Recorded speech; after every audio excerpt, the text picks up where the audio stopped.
আমি আরিফ বিন হাবিব, আমি কিভাবে হাদিস দুনিয়াতে টিকায় রাখবে আল্লাহ দেখেন। আমি এই শেষ হাদিস পড়ছি আমার উস্তাদ আল্লামা আবু জাফর আল কাসিমির কাছে। আমার উস্তাদ এই হাদিস পড়ছে ওনার উস্তাদ শাহ আনজার শাহ কাশ্মীরি রহমতুল্লাহ আলাইহির কাছে। উনি এই হাদিস ওনার উস্তাদের কাছে পড়ছে সৈয়দ হুসাইন আহমদ মাদানী রহমতুল্লাহ আলাইহির কাছে। উনি এই হাদিস ওনার উস্তাদের কাছে পড়েছেন। ওনার উস্তাদ শেখুল হিন্দ মাহমুদ হাসান দেওবন্দি রহমতুল্লাহ আলাইহির কাছে। উনি এই হাদিস ওনার উস্তাদের কাছে পড়েছেন হুজ্জাতুল ইসলাম কাসেম নানুতুবি রহমতুল্লাহ আলাইহির কাছে। কাসেম নানুতুবি রহমতুল্লাহ আলাই এই হাদিস, যে হাদিস শেষ হাদিসটা যে আমি পড়ছি, এই কাসেম নানুতুবি রহমতুল্লাহ আলাই এই হাদিসটা পড়ছেন ওনার উস্তাদ শাহ আব্দুল গনি মুজাদ্দিদি রহমতুল্লাহ আলাইহির কাছে। শাহ আব্দুল গনি এই হাদিস পড়ছে ওনার উস্তাদ শাহ ইসহাক রহমতুল্লাহ আলাইহির কাছে। উনি এই হাদিস পড়ছে ওনার উস্তাদ শাহ আব্দুল আজিজ দেহলভী রহমতুল্লাহ আলাইহির কাছে। উনি পড়ছে ওনার উস্তাদ শাহ ওলিউল্লাহ মুহাদ্দিসে দেহলভী রহমতুল্লাহ আলাইহির কাছে। শাহ ওলিউল্লাহ মুহাদ্দিসে দেহলভী রহমতুল্লাহ আলাই এমন ব্যক্তিত্ব, যে ব্যক্তিত্ব ছাড়া এই উপমহাদেশে হাদিসের কল্পনা করা যায় না। আজকে একদল কয় উলামায়ে কেরামের অবদান নাই। আরে আজকে যারা আপনারা বলেন যে মাযহাব মানার কোনো প্রয়োজন নাই, যেই শাহ ওলিউল্লাহর উসিলায় হাদিস পাইলেন উনি ছিলেন হানাফি মাযহাবের। তো শাহ ওলিউল্লাহর ব্যাপারে অনেক কথা আছে। মুহাদ্দিস দেহলভী রহমতুল্লাহ আলাই এই শাহ ওলিউল্লাহ উনি যদি হাদিস মাথায় করে না আনতেন এশিয়া মহাদেশে, আমরা মাযহাব মানি যারা আমরাও পাইতাম না, যারা মাযহাব মানেন না আপনারাও পাইতেন না। শাহ ওলিউল্লাহ মুহাদ্দিস দেহলভী রহমতুল্লাহ আলাই এই হাদিস পড়ছেন ওনার উস্তাদ আবু তাহের মোহাম্মদ ইবনে ইব্রাহিম কুর্দি রহমতুল্লাহ আলাইহির কাছে। উনি ওনার উস্তাদের কাছে পড়ছে ইব্রাহিম কুর্দি শাফি রহমতুল্লাহ আলাইহির কাছে। ইব্রাহিম কুর্দি শাফি রহমতুল্লাহ আলাই এই হাদিস পড়ছে ওনার উস্তাদ সৈয়দ আহমদ ইবনে মোহাম্মদ কুশাশি রহমতুল্লাহ আলাইহির কাছে। উনি এই হাদিস পড়ছে ওনার উস্তাদ আহমদ ইবনে আব্দুল কুদ্দুস সিন্নাবি রহমতুল্লাহ আলাইহির কাছে। উনি পড়ছেন ওনার উস্তাদ মোহাম্মদ ইবনে আহমদ রমলি রহমতুল্লাহ আলাইহির কাছে। উনি এই হাদিস পড়ছেন ওনার উস্তাদ আহমদ জাকারিয়া ইবনে মোহাম্মদ আনসারি রহমতুল্লাহ আলাইহির কাছে। উনি এই হাদিস পড়ছে ওনার উস্তাদ হাফেজ ইবনে হাজার আসকালানি মিশরি শাফি রহমতুল্লাহ আলাইহির কাছে। হাফেজ ইবনে হাজার আসকালানি রহমতুল্লাহ আলাইহি এই হাদিস পড়ছে ওনার উস্তাদ ইব্রাহিম ইবনে আহমদ তানুকি রহমতুল্লাহ আলাইহির কাছে। ওনার উস্তাদ এই হাদিস পড়ছে ওনার উস্তাদের কাছে আহমদ ইবনে আবি তালেব আদ-দিমাশকি রহমতুল্লাহ আলাইহির কাছে। এই আহমদ ইবনে আবি তালেব আদ-দিমাশকি রহমতুল্লাহ আলাইহি এই হাদিস পড়ছে ওনার উস্তাদ হুসাইন ইবনে মুবারক আজ-জুবাইদি রহমতুল্লাহ আলাইহির কাছে। হুসাইন ইবনে মুবারক আজ-জুবাইদি রহমতুল্লাহ আলাইহি এই হাদিস পড়ছে ওনার উস্তাদ আব্দুল আউয়াল ইবনে ঈসা আশ-শিজি রহমতুল্লাহ আলাইহির কাছে। আব্দুল আউয়াল ইবনে ঈসা এই হাদিস পড়ছে ওনার উস্তাদ আব্দুর রহমান ইবনে মুজাফফর দাউদি রহমতুল্লাহ আলাইহির কাছে। উনি এই হাদিস পড়ছে ওনার উস্তাদ আবু মুহাম্মদ আব্দুল্লাহ ইবনে আহমদ শরফসি রহমতুল্লাহ আলাইহির কাছে। উনি এই হাদিস পড়ছে ওনার উস্তাদ আবু মুহাম্মদ ইবনে ইউসুফ ফেরাবরি রহমতুল্লাহ আলাইহির কাছে। উনি পড়ছে ওনার উস্তাদ এই হাদিস পড়ছে আবু আব্দুল্লাহ মুহাম্মদ ইবনে ইসমাইল বুখারী রহমতুল্লাহ আলাইহির কাছে। ইমাম বুখারী রহমতুল্লাহ আলাইহি হাদিস পড়ছে আহমদ ইবনে আশকাব রহমতুল্লাহ আলাইহির কাছে। আহমদ ইবনে আশকাব এই হাদিস পড়ছে মুহাম্মদ ইবনে ফুজাইল রহমতুল্লাহ আলাইহির কাছে। মুহাম্মদ ইবনে ফুজাইল এই হাদিস পড়ছে ওনার উস্তাদ উমারা ইবনে কাকা রহমতুল্লাহ আলাইহির কাছে। উমারা ইবনে কাকা এই হাদিস পড়েছেন ওনার উস্তাদ আবু জুরআর কাছে।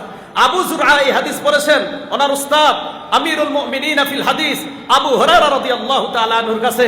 সারা দুনিয়ার মানুষ চিরেন উলামায়ে কেরাম, আমরা মাদ্রাসা মুখে কথা বলি না, আমাদের কথার পিছনে দলিল আছে। আবু হুরায়রা এই হাদিস পড়েছেন দুই জগতের শ্রেষ্ঠ মহামানব মুহাম্মদুর রাসূলুল্লাহ সাল্লাল্লাহু আলাইহি ওয়াসাল্লাম। আমাদের নবীজি আমাদের সনদে বলেন, এই যে আমরা কথা বলি আমাদের কথার পিছনে দলিল আছে না নাই? দাঁড়ান একজন লামাযহাবী দাঁড়ায় এইভাবে সনদ বলেন। দাঁড়ান, মাযহাব মানেন না, একজন বলেন এই সনদ দাঁড়ায়, একজন বলেন দেখি। তো বলতেছিলাম আমাদের দলিল আছে না নাই? এই আজকে যে হাদিস নবীজি বলেন নাদ্দারাল্লাহু ইমরাআ, আমার থেকে যে শুনবে শোনার পর ওইভাবে পৌঁছায়া দিবে। আলহামদুলিল্লাহ, এই কাজটা আলহামদুলিল্লাহ কওমি মাদ্রাসার মধ্যে হয়। এই কাজ কোথায় হয় বলেন তো? কওমি মাদ্রাসায়। তা আমাদের ছাত্ররা আরেক দল আমাদেরকে বলে আমাদের মধ্যে নবীজির প্রেম নাই, মোহাব্বত নাই। দাওরায়ে হাদিস যারা পড়ছে এই বছর বুখারী শরীফ যারা পড়ছে প্রায় 30,000-এর কাছে হাদিস পড়ছে, 28,000 তো প্লাস হবেই। এতগুলা হাদিসের পরে কি ওনারা দুরূদ পড়ে নাই? বলেন আপনারা পড়ে নাই? একদল আমাদের মাঝে মহব্বত নাই। তো নবীজির দুরূদ যেই পরিমাণ কওমি মাদ্রাসায় পড়া হয়, আপনি যদি ক্যালকুলেটর দিয়েও সারা দুনিয়ার মধ্যে আপনি অনুবীক্ষণ যন্ত্র লাগানোর পরে হিসাব করেন, এরপরে ইনশাল্লাহ হিসাবে এটাই বের হয়ে আসবে, সারা দুনিয়াতে আপনি মানেন আর না মানেন, কওমি মাদ্রাসায় নবীর প্রতি সবচাইতে বেশি দুরূদ শরীফ পড়া হয়।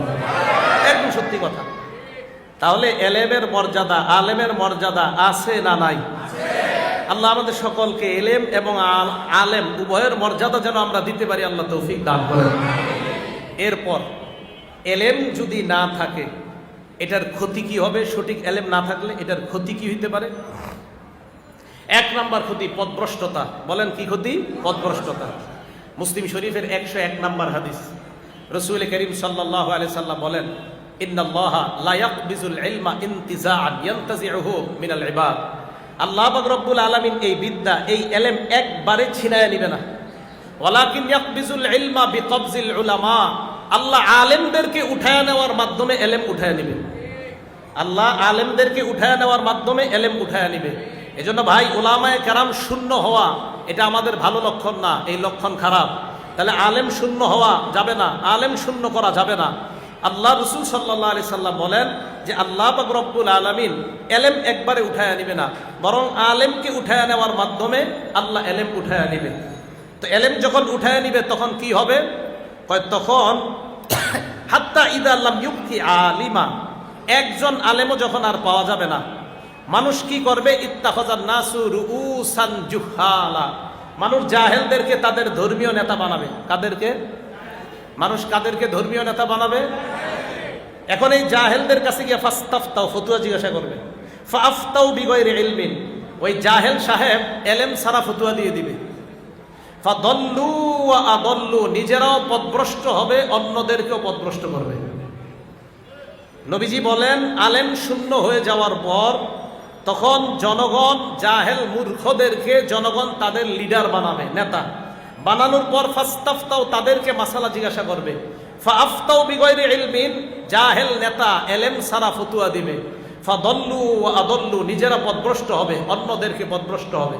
এখন বলেন আমরা ফতুয়া যার কাছে তার কাছে জিজ্ঞাসা করব নাকি উলামায়ে কেরামের কাছে?